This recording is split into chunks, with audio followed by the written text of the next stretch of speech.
eslaganda bu zotni sheriklaridan bittasi Husayn Asg'ar degan zotni nomlarini ham eslab o'tganimiz kelardi. Chunki bir yaxshi odamni eslashlikda qalbingizga o'zingiz sezmagan holatda bir ajib his-tuyg'ular keladi. Sizni yaxshi ish qilishga targ'ib qiladigan narsa bu solihning zikri albatta o'zining ta'sirini bir suhbat tepasida ko'rsatmasdan o'tib ketolmaydi. Husayn Asg'ar degan zotni u kishini xamul odam bo'lgan. Ya'ni nomi nishonini hech kim bilmagan. Katta bir kitoblar yozish bilan mashhur bo'lmagan, lekin viloyatning sohibi bilan agarchi kichkina kitob yozgan bo'lsa ham 3 ta zabardast kitoblar, lekin ma'nosida Mufidul Vorisning ham bir kitoblari bor. Shu zotni shogirdi Shafiy Usmoniy. Shafiy Usmoniy ham Tahonaviyga shogird, ham Husayn Asg'ar shogird, bu kishiga ham shogird. Bir kuni aytadilarki, Hazrat Husayn Asg'ar rahmatulloh alayhining yonlariga keldim dedilar. Kelsam menga aytdilar: "Ey o'g'lim, Shafiy, endi meni yonimga kelganingda endi hindcha gaplashmaylik, ikkovimiz ham arabcha gaplashib turaylik" deb nasihat qildi dedilar. Mana hayolimga kelibdiki, men madrasani 8 yillik madrasani Deobandda bitirganman, lekin haligacha birov bilan arabcha gaplashib ko'rmaganman. Hamonaman arabcha gaplashni yaxshi bilmasam kerak. Ustozimga ham biror marta men arabcha gaplashganini eshitmaganman. Bu kishi nimaga menga arabcha gaplashaylik deyapti ekanlar deb turib, "Hazrat, nima uchun arabcha gaplashaylik deyapsiz? Hindcha gaplashish yaxshi emasmi, oson emasmi?" deb aytdim dedi. Aytsam, u kishi menga aytdilarki, "O'g'lim, sen ham arabchani yaxshi bilmaysan. Men ham yaxshi bilmayman. Arabcha gaplashsak gap sal kamroq bo'ladi" degan ekan. Arabchada g'iybat qilish mumkin emas debdi. Odam o'zining tilida g'iybat qilish oson. Arabchada zarur gaplarni gapirasiz, hojatdan ortig'ini gapirmaysiz. Qarasam o'shanda ustozimning kayfiyati yaxshi ekan. Shunda men ustozimga aytdimki, "Hazrat, nasihat qiling, meni yodimda qolsin, esimdan chiqib qolmasin" dedim. Chunki yaxshi gap ko'payib ketsa debdi. Yaxshi gap ko'payib ketsa, unisi bunisini urib yiqitib tashlaydi, ikkovidan bitta gap ham qolmaydi. O, palonchining suhbatiga bordi, "Ho, yaxshi gaplar gapirdi, bittasi ham eslanmaydi." Undan bitta yaxshi gap bo'lsa, odamning zehnida osonroq qoladi dedi. O'shanga bir og'iz nasihat qiling, Hazrat, meni yodimdan chiqmasin desam, u kishi menga shunday dedilar: "O'g'lim, uzoq safarga chiqqanmisan?" dedilar. "Ha, chiqqanman." "Men ham ko'p safarga chiqqanman" dedi kishi. Uzoq safarga chiqqan odamda hammasining bir ish bo'ladi. Safarga borsam, u narsa uyimga sovg'a solam ko'tarib kelarman yoki bir hojatimga bir zaruratimga kerakli biror narsa olarman degan o'yda odam iloji boricha ko'proq pul bilan safarga ketadi. Safarga borgan odam begona shaharda borib, birinchi hammasini ham nafsi xohlaydigan narsa bir bozorlarni ham aylanay deydi. Bozor ko'rinadi, olaveradi, oxiri puli kam qolgandan keyin noniga ham o'ylab ishlatadigan bo'lib qoladi deydi. Safarga borganda hammasini ham odati shu deydi. O'g'lim, biz ham uzoq safardan shu dunyoga keldik. Xudo taborak va taolo shu dunyo bozoridan bizga sarflab turib olishlik uchun go'yo pul sifatida bizga bu qimmatbaho umrni berdi. Umrda asosiy qismimiz bo'lar bo'lmas narsaga sarflab yordingmi, endi qolganini har sekundini ham o'ylab ishlatgan deb menga nasihat qildi dedi.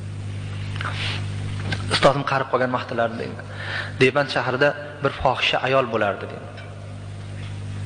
Fohisha ayolning eshigini tagidan Husayn Asg'ar rahmatulloh alayhi o'tib turgan vaqtida kovushlarini yechib, sekingina oyog'ini uchida o'tib ketar ekan.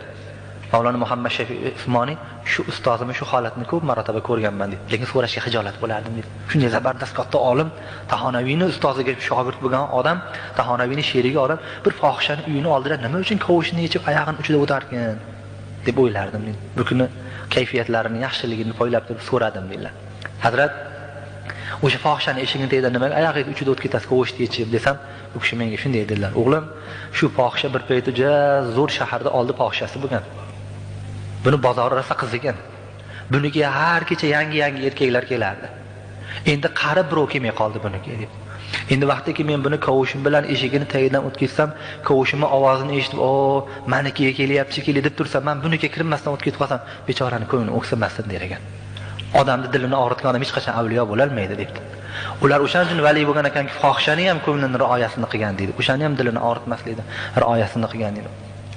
Ashraf Ali Tahonaviy rahmatullohi alayh mullavachcha bo'lib deydi, o'qib yurgan kezlarim Tafsiri Jalolayn o'qiymiz. O'sha paytda ustozimiz Shayx Hind Mahmud Deobandi rahmatullohi alayh buyuk olim, Sihosdan hammasiga deyarli hoshiyalari bor. Bizning yurtlarimizda mashhur bo'lgan o'sha Muxtasarul Maoni degan kitobning hoshiyasi Hazrati Mahmud Deobandi rahmatullohi alayhniki. Deobandning birinchi talabasi. bitta talaba bilan madrasa boshlang. O'sha birinchi talaba o'sha Hazrat Mahmud Deybandi. Hazrat Mahmud Deybandidan keyin chiqqan katta olimlar Tahonaviy, hali Husayn Asg'arlar, Hazrat Anvar Shoh Kashmiriylar, Shabbir Ahmad Usmoniylar, bari katta zabardastlar keyin shu kishidan tarqagan. Bu kishi 1921-yillarda o'lgan. Xullas Mahmud Deybandi rahmatulloh alaydan tafsiri Jalolaynni o'qib yurgan kezlarimiz tafsirida bir joyi chiqmay qoldi deydi. Shu chiqmay qolgan joyini sheriklarimdan kelib so'radim. Ular ham o'sha yerda tushunmadi. Oxir ular menga aytishdiki, shuni sen Mahmud Deybandidan so'rab qo'y qoling siz deyishdi. Hazrat Mahmud Deybandi shu darajada ibodatga astoydil, shu darajada darsdan boshqa vaqtda u odamni xotirjam topishning iloji yo'q ediki, shuni so'rashga imkon yo'q o'sha odamdan dedi. Shu bir qator narsani vaqt topib turib Mahmud Deybandidan so'rashga imkon topolmaysiz dedi. Shu darajada umrini qimmatbaho sanagan odamlar edi. Illo bitta vaqt bo'lardi. Bomdodda o'qigandan keyin salom berardilar. Zikrni ozgina zikrda aytib duo qilgandan keyin hujralariga kirib ketardilar. Hujralarida quyosh chiqib, ishroq namozini, zuho namozini o'qiydigan vaqtgacha zikrga, jahriy zikrga mashg'ul bo'lardilar. O'sha hujralarga kirib ketib turganda yo'lda so'rab olsangiz vaqt topardingiz dedi. Boshqa vaqt topolmas odamlar. Bomdoddan keyin kitobimni bomdodga keldim. Doqchaga kitobni qo'yib, namozni o'qib bo'lishlari bilan kitobni ochib so'rayman degan o'y bilan turibman dedi. Salom berdim, shu yerda birov men bilan so'rashdi dedi. So'rashib to kitobni olganim borganimcha Hazrat hujraga kirib ketib bo'ptilar dedi.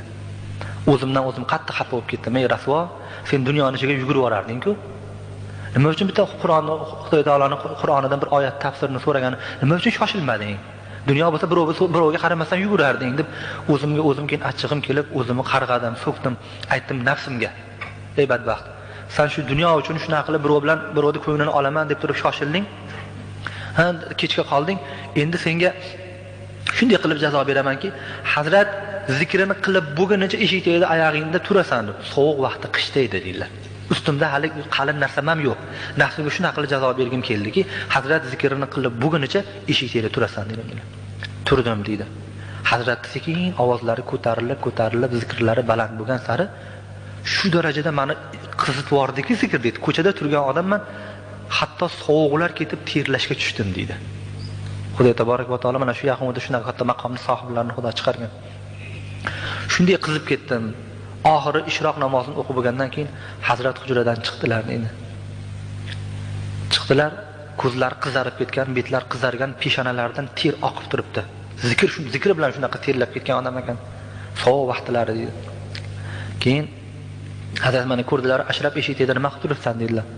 Men Qur'ondan bir tafsirida oyatni so'ramoqchi edim. Och bo'lmasa so'ra dedilar. Ochdim dedi. Allohimga qasam ichib aytamanki, Mahmud Deybandining og'zidan chiqib turgan gapni men nima gapligini tushunmadim dedi. Na u lafzlarni eshitganman, na u ma'noni kallam oldi. Bir pas turdim-u, Hazrat menga qaradilar-da, "Tushundingmi Ashraf?" dedilar. Hazrat tushunmadim desam, hozir masada yana boshqatdan gap boshladilar dedi. Endi haligi so'zlarni eshitganman, u ma'nosini baribir kallam olmadi meni dedi. Keyin Hazrat yana tushunmadim desam, Ashraf men ancha ko'tarilib ketibman, pastroqqa tushganda kelasan deb aytdilar dedi. Zikr shunaqangi ularni malakut samovatlarga, farishtalik maqomlariga olib tashlaydigan odamlar Xudo taborak va taoloning zikri bilan shu maqomga chiqqan. Bularning hammasini ustoz bo'lgan Qosim an-Nanutiy degan zot, Alloh rahmat qilsin, Hujjatul Islom bo'lgan zot shu darajada zabardast olim bo'lganki, shularni shogirdlarini bilib turib ustozning kimligini anglay olasiz. Qosim an-Nanutiy rahmatulloh alayh masjidi Chatta degan bir masjidda turgan vaqtlarida, xonaqohlarida Qosim Nanutiy haqida eslagan bittagina qissagina yana bir gap aytib o'tardim.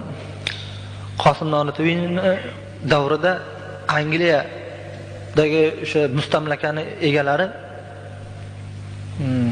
hozirgacha o'sha choy zavodlarini egallab turgan. Choylar asosan anglichalarning qo'lida turadi Hindistonda. Hozirgacha ham ular hamma yerlarni sotib olgan şey. O'sha paytda anglichalar shu darajada Hindistonda olimini qirgan ekan. Dehlidan Amritsar degan shahargacha necha million daraxt bo'lsa, har bittasiga bittadan olim bilan qorini kallasini ilgan ekan. Bitta Qosim Nanutiy, Abdulhay Laknaviylar qolgan. Qosim Nanutiy rahmatulloh alayhidan ko'ra Abdulhay Laknaviyga e'tiborimni siz qarashliklari, Abdulhay Laknaviy faqat kitob yozish bilan ovora bo'lganu, lekin Qosim Nanutiy rahmatulloh alayhi bilan xalq tepasida, musulmon tepasida rahbar bo'lganligi uchun anglichanlarning eng qo'rqadigan odamlardan bittasi shu odam bo'lgan. Qosim Nanutiy rahmatulloh alayhining ham o'ldirish plani bilan bular o'sha kishini qishloqlari Deybandga kelgan vaqtlarida Qosim Nanutiy masjidi Chatta degan masjidda o'zlari masjidda shipir yurgan ekan. Ustlariga bechorani hazratni kiygani ko'ylagi bo'lmagan. Qosim Nanutiy bitta lo'ngi bilan yurar ekanlar. Shunga musulmon zabardast olimi. Lo'ngi bilan shipir yurgan odamni Qosim Nanutiy bo'lishligi umuman ularning xayoliga kelmagan. Bular masjidga to'g'ri kirib turib, Qosim qaytdi deb so'ragan. Qosim Nanutiy aytganlarki, "Men umrimda yolg'on gapirgan odam emasman" dedi. Odamlar hozir bitta nonini ikkita qilaman deb yolg'on gapirib yuribdi dedi. Men o'limga ro'para kelib turgan vaqtimda ham men yolg'on gapirgan inson emasman dedi. Ular mendan meni so'rab turibdi. Qosim qaytdi dedi, yolg'on gapirishdan kamoli Xudodan qo'rqqanligimdan turgan joyimdan bildirmay turib, sal orqaga tisarilib turib, bir pas oldi mana shu yerda edi degan ekanlar.